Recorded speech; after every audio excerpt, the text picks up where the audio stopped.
बंटी चूहा बहुत होशियार था। वह एक जंगल में रहता था। उसने अपना एक छोटा सा घर बना रखा था। जंगल के पास एक घर था, उसमें एक छोटा सा बच्चा रहता था। उस बच्चे के पास लॉग जूते थे, लेकिन वह छोटे हो गए थे। उस लड़के ने वह फेंक दिए। बंटी चूहा, अरे वाह, ये जूते तो बहुत अच्छे हैं।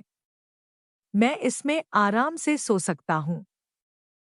बंटी चूहा एक जूते को घसीटकर अपने घर के नीचे ले आता है। दूसरा जूता लाने की उसकी हिम्मत नहीं थी, इसलिए वह उसे ही साफ करके उसमें अच्छे से सोने का बिस्तर बना लेता है। फूलों से उसे सजाता है। बंटी बहुत खुश रहता था। जंगल के और जानवर उसे देखने आते थे। जानवर जब उसको देखते तो बंटी चूहा बहुत नखरे में अपने जूते पर चढ़कर बैठ जाता था। एक दिन नटखट कबूतर बंटी से मिलने आया। नटखट कबूतर, बंटी भाई, बहुत सुंदर घर सजाया है और इस जूते ने तो 4 चांद लगा रखे हैं। बंटी चूहा, सुन भाई, नजर मत लगा, मैंने बहुत मुश्किल से इसे सजाया है। तुम जैसों की नजर लगी यह खराब हो जाएगा। नटखट कबूतर, भाई मैं तो तुम्हें बधाई देने आया था, लेकिन लगता है तुम्हारा घमंड तो 7वें आसमान पर है। बंटी चूहा, मुझे किसी की बधाई की जरूरत नहीं है। मैं जानता हूँ तुम सब मुझसे जलते हो क्योंकि तुम बाहर सर्दी झेलते हो और मैं इस जूते में घुसकर आराम से सो जाता हूँ। नटखट कबूतर बिना कुछ कहे उड़कर वापस चला जाता है। अब बंटी चूहा सारे दिन घूमकर खाना खाता और रात को अपने जूते में आकर सो जाता था। धीरे धीरे जंगल के सभी जानवरों से उसने बात करना बंद कर दिया था। अब उसका कोई दोस्त नहीं था। धीरे धीरे समय बीतने लगा।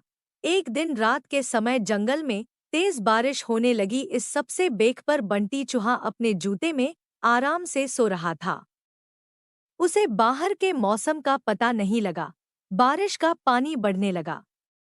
जूते के तले में एक सुराख था, जिससे पानी जूते में भरने लगा। कुछ ही देर में बहुत सारा पानी जूते में भर गया। तभी बंटी चूहे की नींद खुली, लेकिन तब तक बहुत देर हो चुकी थी। पानी बढ़ता ही जा रहा था। उसे लगा कि वह अब मर जाएगा। बंटी चूहा जोर जोर से चिल्लाने लगा, लेकिन बारिश की आवाज में किसी ने उसकी आवाज नहीं सुनी। बंटी चूहे को अपनी मौत साफ नजर आ रही थी। वह जोर जोर से उछलने लगा।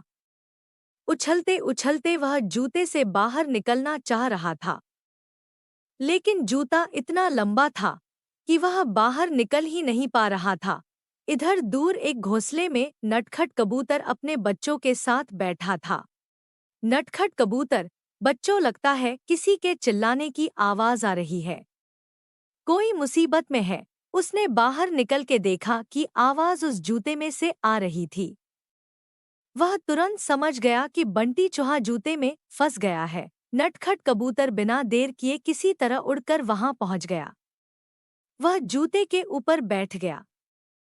उसने देखा बंटी चूहा डूब रहा है। बंटी चूहा, कबूतर भाई मुझे बचा लो, नहीं तो मैं मर जाऊंगा। नटखट कबूतर, क्यों, तुम्हें तो इस जूते के सिवा किसी की जरूरत नहीं थी। बंटी चूहा, भैया बचा लो, मैं घमंड में आ गया था। नटखट कबूतर, भाई रुको, मैं अभी बाकी जानवरों को बुला कर लाता हूँ। नटखट कबूतर जंगल में जाता है, लेकिन सभी जानवर बंटी चूहे की मदद के लिए मना कर देते हैं। तभी रास्ते में उसे कालू कौवा मिलता है। वह उसके साथ आ जाता है। दोनों मिलकर बंटी चूहे की एक एक टांग चोंच में दबाकर उड़ जाते हैं और उसे ऊपर बने घर में रख देते हैं। बंटी चूहा अपने किए पर बहुत पछताता है। अगले दिन वह जूते को खींचकर उल्टा कर देता है। उससे उसका पानी निकल जाता है। उसके बाद वह उस जूते को घसीट कर ले जाता है और नदी में फेंक देता है।